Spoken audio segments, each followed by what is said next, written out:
Hello everybody, I am Dr. Shivani Bhattnagar from Department of Education, BVD University. आज हमारा topic जो है development of programme instruction, जिसके आप दो स्टेप आप पढ़ चुके हैं। आज मैं उसके कंटिन्यूएशन में थर्ड स्टेप लेती हूँ। जैसा कि आपको पता है कि ये आपका सेकंड मॉड्यूल है, इधर मैं लिखती हूँ थोड़ा, थर्ड मॉड्यूल है और आपका इसमें ही आपका प्राइसिटी का पेपर है। तो इसमें आपने देखा कि जो हमारा डेवलपमेंट ऑफ प्रोग्राम इंस्ट्रक्शन है, डेवलपमेंट ऑफ प्रोग्राम इंस्ट्रक्शन, इसमें आपने 3 स्टेप थे। पहला स्टेप था प्रिपरेशन, दूसरा आपने पढ़ा था राइटिंग ऑफ फ्रेम, और तीसरा है आपका जो अब हम पढ़ने जा रहे हैं, ये है try out of field work, try out of programme.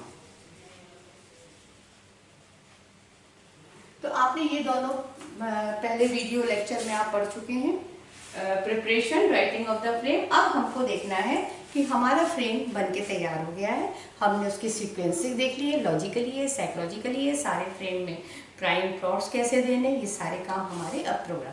अब हम इस वीडियो लेक्चर में जो स्टार्ट कर रहे हैं वो हमारा थर्ड स्टेप है। थर्ड स्टेप में जो आपका है वो है ट्राई आउट, हमें प्रोग्राम को कैसे अब सुधारना है। अब हमको देखना है कि अब जो हमारा प्रोग्राम बनके तैयार हुआ है उसकी हमें जांच करनी है, जैसे कि अपने प्रोग्राम में हम सुधार कर सकें। तो इसके लिए हमें 3 ट्राई आउट्स कहते हैं। पहला है individual try out,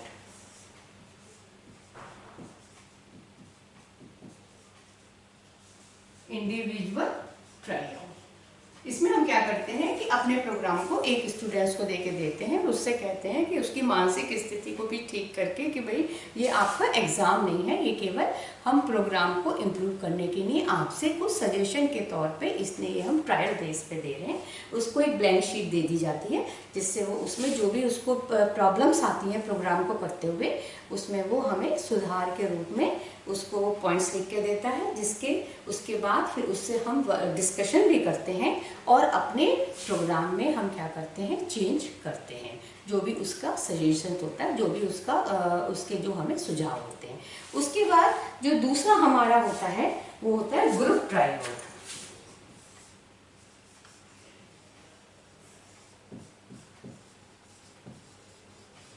group try out में क्या करते हैं हम लोग कि अब हम एक बच्चे को लेके 5 या 10 बच्चों को देते हैं, और उन्हीं बच्चों को देते हैं जिनका जो हमारे जिस टॉपिक पे प्रोग्राम इंस्ट्रक्शन बना हुआ है उस पे उसकी प्रीवियस नॉलेज हो, है ना, जो उनके पहले की जो है वो उस प्रोग्राम से संबंधित प्री नॉलेज रखते हैं। तो इसके लिए हमको क्या करना है, उन 5 या 10 बच्चों को हम इसमें हम क्या करते हैं, दे देते हैं, जिससे कि अब उनको भी ये कि एक रेपो स्थापित करते हैं बच्चों के साथ कि ये आपका कोई एग्ज़ाम नहीं है, कोई मतलब डरने की बात नहीं, ये केवल एक आपको इस प्रोग्राम को करके जो आपको फ्रेंकली सजेशन दीजिए कि भाई इसमें क्या क्या है। तो इसके बाद हम इसमें प्री टेस्ट, एक पोस्ट टेस्ट भी लेते हैं, प्रोग्राम देने से पहले एक टेस्ट लेते हैं, उसके बाद हम बाद में लेते हैं, उसके कंपैरिजन से भी हम उस प्रोग्राम में जो भी हम इम्प्रूव करना चाहते हैं उसमें हम इम्प्रूव करते हैं। तीसरा जो होता है अब आता है आपका फील्ड ट्राई आउट।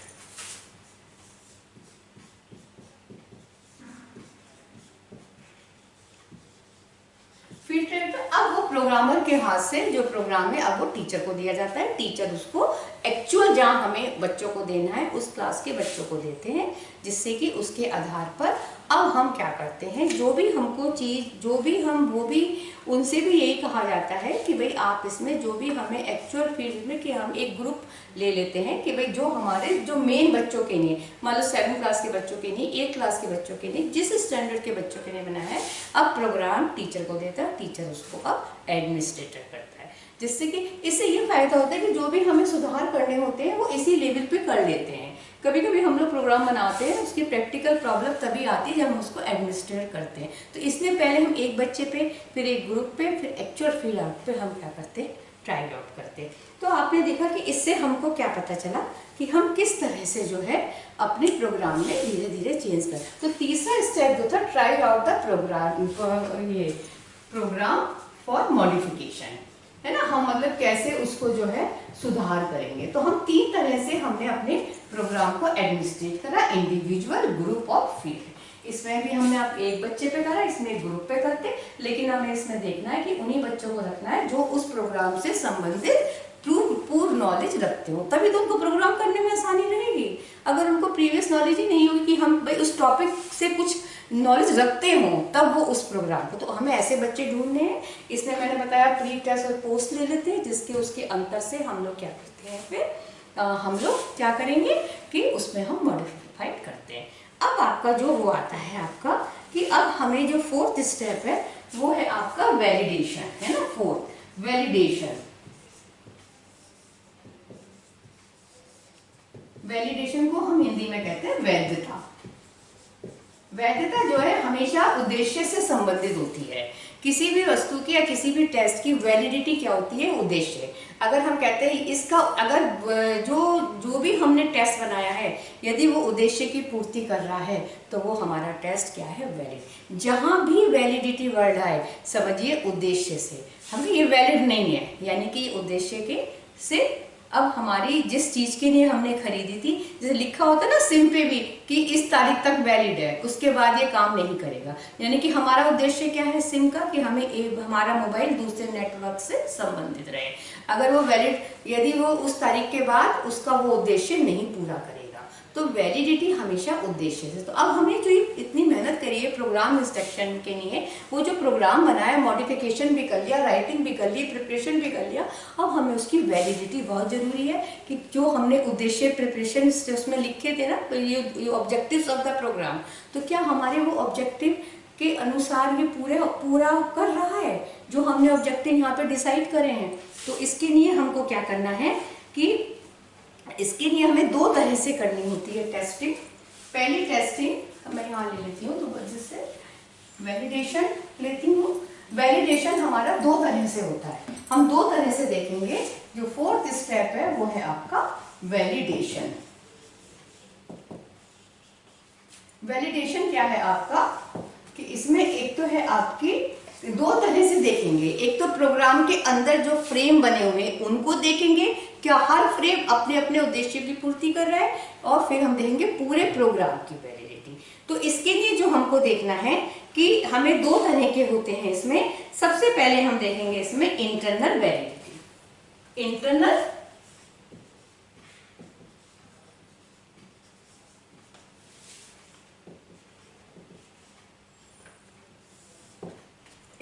वैलिडिटी क्या है आपकी कि इसमें हम देखते हैं इंटरनल वैलिडिटी में कि हमको 3 चीज देखनी है। इंटरनल वैलिडिटी में हमको सबसे पहले हमको देखनी है एरर रेट,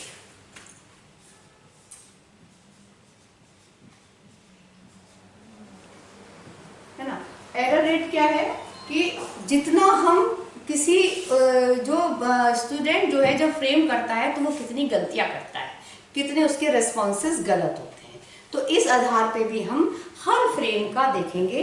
तो ये जो एरर रेट है वो हम कैसे देखेंगे कि एक तो हम देखेंगे कि भाई आपको कैसे देखना है कि हर फ्रेम में वो कितनी गलती करता है ना। तो सबसे पहले हम जो देखेंगे वो देंगे प्रोग्राम एरर रेट।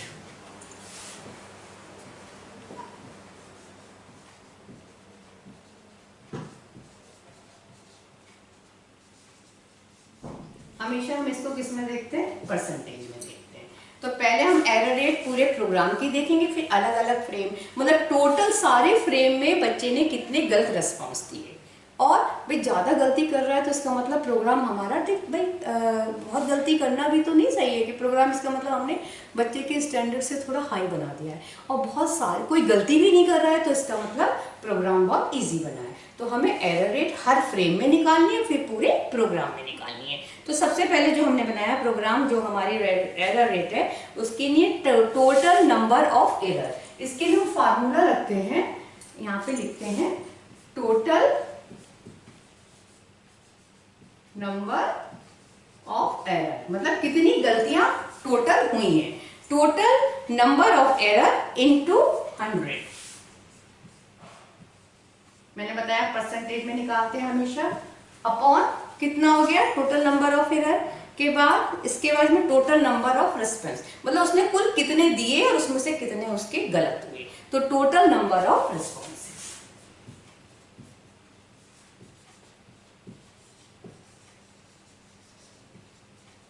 ठीक है, एक तो हमने प्रोग्राम, अब हम एक दूसरा हम कौन से निकालेंगे, फ्रेम रेट। अब अलग अलग फ्रेम में कितनी गलतियां करें, पहले प्रोग्राम में टोटल मान लो 50 क्वेश्चन थे, उसमें कितने गलत करें, उसमें से कितने, तो 100।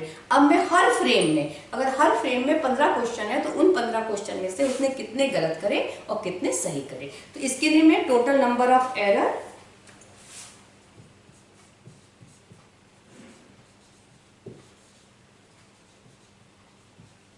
इन फ्रेम इंटू 100, है ना, एक फ्रेम में कितनी गलती करी अपॉन नंबर ऑफ लर्नर्स, मतलब कितने उसने जो है कितने कुल छात्र थे, तो नंबर ऑफ,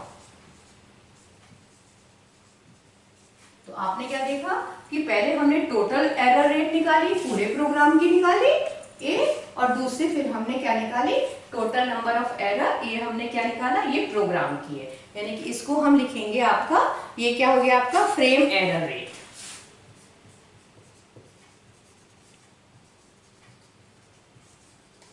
तो ये आपकी बी हो गई, तो इसमें total number of error in the frame into 100 upon number of learner. तो इसके बाद एक तो हमने ये देखा इंटरनल वैलिडिटी और एक्सटर्नल वैलिडिटी, तो ये इंटरनल वैलिडिटी में हमने देखी एरर रेट पहले निकाली। इसके बाद अब दूसरा हम इसमें हम क्या देखते हैं, एक प्रोग्राम डेंसिटी। एक तो आपकी हो गई वैलिडेशन में इंटरनल, इसमें हमने इंटरनल वैलिडिटी में एक हमने एरर रेट देखी, ठीक है, इसमें हमने 1 ये और 2 ये देखी। अब एरर रेट के बाद दूसरा जो हमारा आता है, दूसरी चीज हम क्या देखते हैं, क्या देखते हैं, दूसरी हमने क्या देखा आपका कि एक प्रोग्राम डेंसिटी। पहला हमने देखा था इसमें एरर रेट, अब बी आ गई इसमें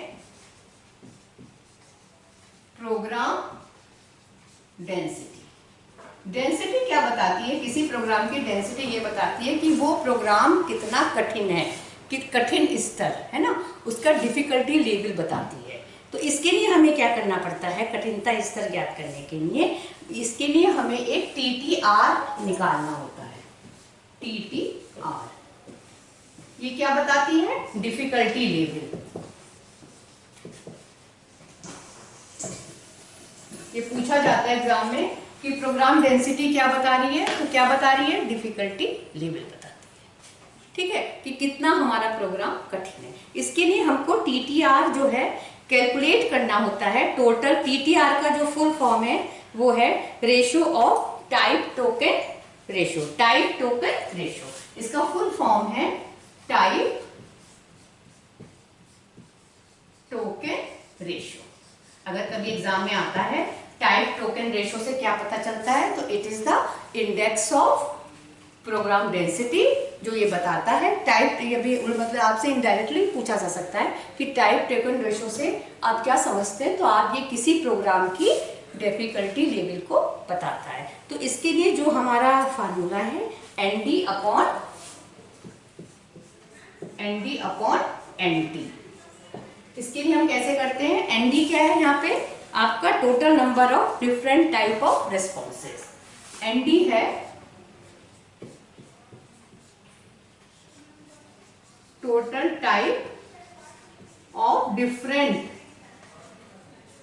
टाइप ऑफ रेस्पॉन्सेज,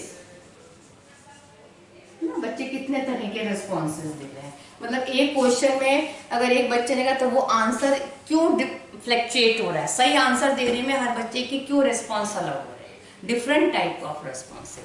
और दूसरा क्या है TT total number of responses, तो T से टोटल नंबर ऑफ रेस्पॉन्सेस।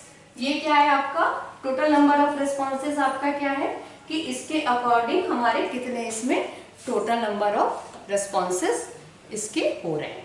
तो इसमें क्या हो गया आपका कि टोटल नंबर ऑफ रेस्पॉन्सेस, इससे हमें ये पता चलता है कि हमारा, इससे हम निकालते हैं, इसके लिए एक स्टैंडर्ड वैल्यू दी गई है आपके पास। इसकी वैल्यू जो कितनी होनी चाहिए, 0 से 1 होनी चाहिए हमेशा। और अगर हमारा ये पूछा जाए कि इसकी वैल्यू 0-1 के बीच में होनी चाहिए, अगर हमारा आइडियल प्रोग्राम बनाना है तो हमें 0.25 से 0.33 रखनी चाहिए। 0.25 से 0.333 इसकी वैल्यू हमें रखनी चाहिए। तो ये इसकी कभी कभी वैल्यू पूछी जाती है, तो स्टैंडर्ड वैल्यू इसकी 0.25 से, अगर हमारी इतनी डिफिकल्टी लेवल आता है या TTR रेशो आता है तो हमारा प्रोग्राम बहुत आइडियल है। और अब वैसे इसकी वैल्यू ये 0 और 1 के बीच में हम इसको मानते हैं। तो तीसरे तरह का जो आता है कि इसमें हमको एक तीसरा देखते हैं हम, इसमें इंटरनल में सीक्वेंसिंग प्रोग्राम डेंसिटी हो गया। तीसरा है आपका सीक्वेंसिंग। सीक्वेंसिंग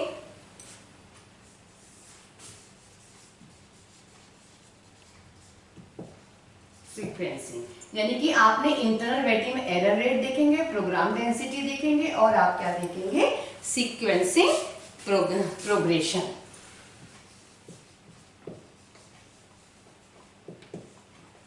इसमें क्या देखते हैं सीक्वेंशियल प्रोग्रेशन में कि हम इसमें ये देखते हैं कि जो हमने फ्रेम दिए हैं उनका क्रम क्या है ना, कि कहीं ऐसा तो नहीं कि बहुत सारे हमारे सारे में हमने प्रॉम्प्ट्स दे दिए हैं। तो जैसे मैंने बताया था कि टीचिंग फ्रेम में प्रॉम्प्ट्स देते हैं, अभ्यास में नहीं देते हैं, और फिर जब टेस्टिंग फ्रेम में तो हमें बिल्कुल नहीं देने, उसमें तो हमें हिंट देने ही नहीं है। तो क्या ऐसा तो नहीं है कि हमने जब कंपेयर करके सारे फ्रेम का एक ढांचा बनाते हैं जिससे हमको पता चल जाता है कि हमारे फ्रेम का कहीं सीक्वेंस तो नहीं है। तो जैसे मैंने बताया कि आपको क्रमबद्ध व्यवस्था देखनी है सीक्वेंस में फ्रेम्स की। तो जैसे मैंने बताया आपको, जैसे हमारा ये है, मान लो कोई फ्रेम है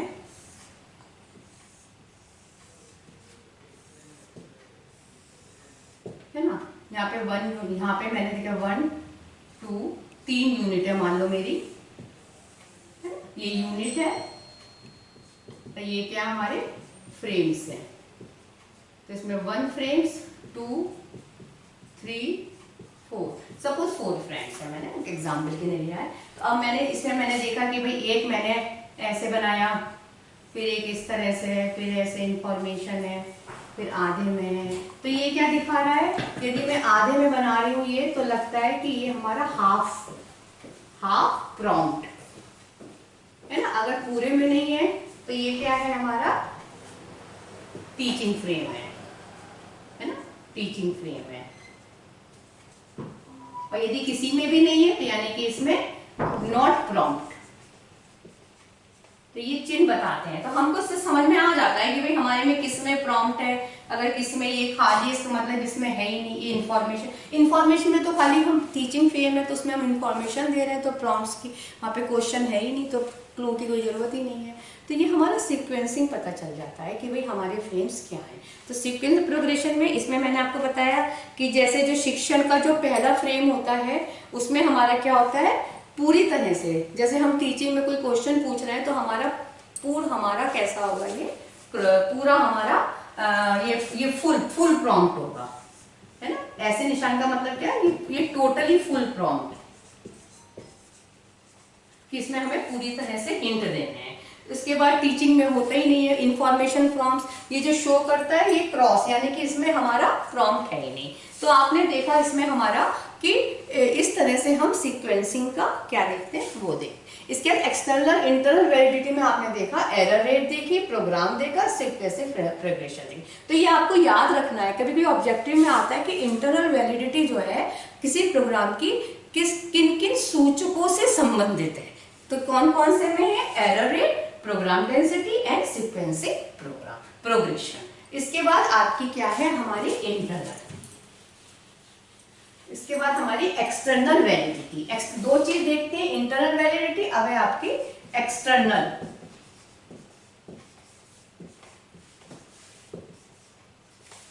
एक्सटर्नल वैलिडिटी क्या है आपकी, एक्सटर्नल वैलिडिटी में हम क्या क्या चीजें देखते हैं।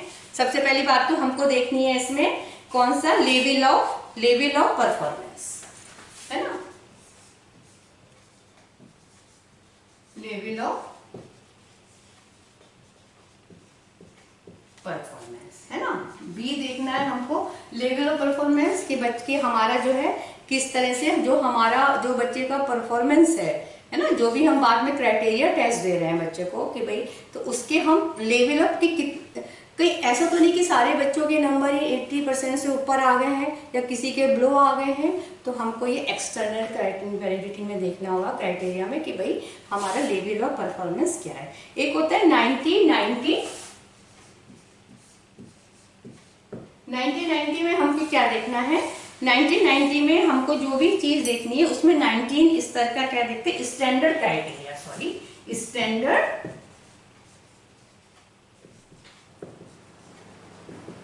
ये हमारा ऑब्जेक्टिव से रिलेटेड है ना, कि हमारा कितने क्या हमने जो वादा किया था बनाने से पहले प्रिपरेटरी स्टेज में कि हमारे कितना हमारे ऑब्जेक्टिव्स हैं, क्या हैं, तो इसमें हम कैसे करेंगे, इसके अंदर कि हम ये देखेंगे कि भाई हमारा उद्देश्य प्राप्त हो रहा है, नहीं हो रहा है। तीसरी चीज जो हम इसमें देखेंगे वो देंगे एटीट्यूड कोएफिशिएंट।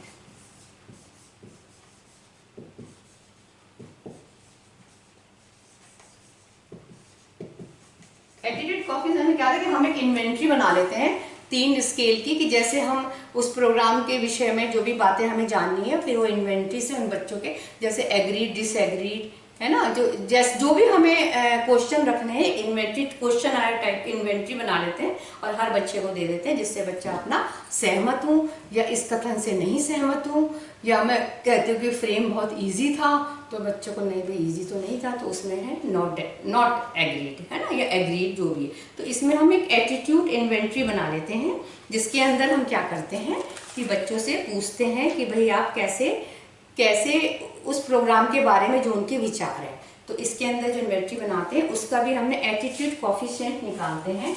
एटीट्यूड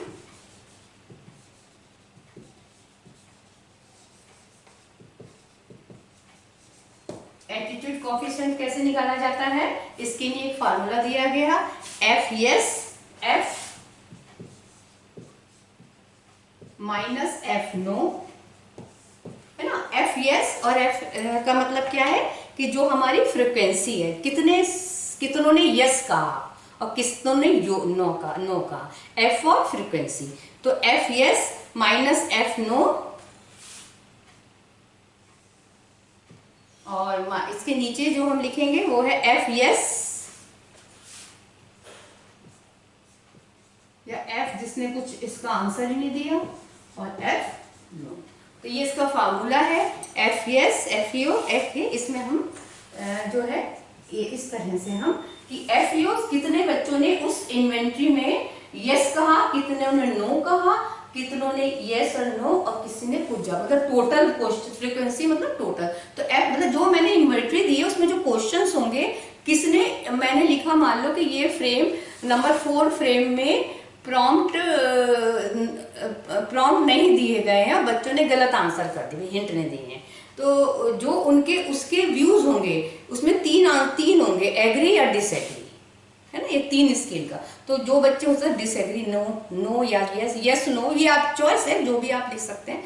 तो अब उसमें टोटल जोड़ लेंगे कि इस फ्रेम में कितने बच्चों ने एग्री करा, मतलब यस कहा, और कितने बच्चों ने नो कहा, और ये कितनों ने उसका कुछ रिस्पॉन्स ही नहीं दिया।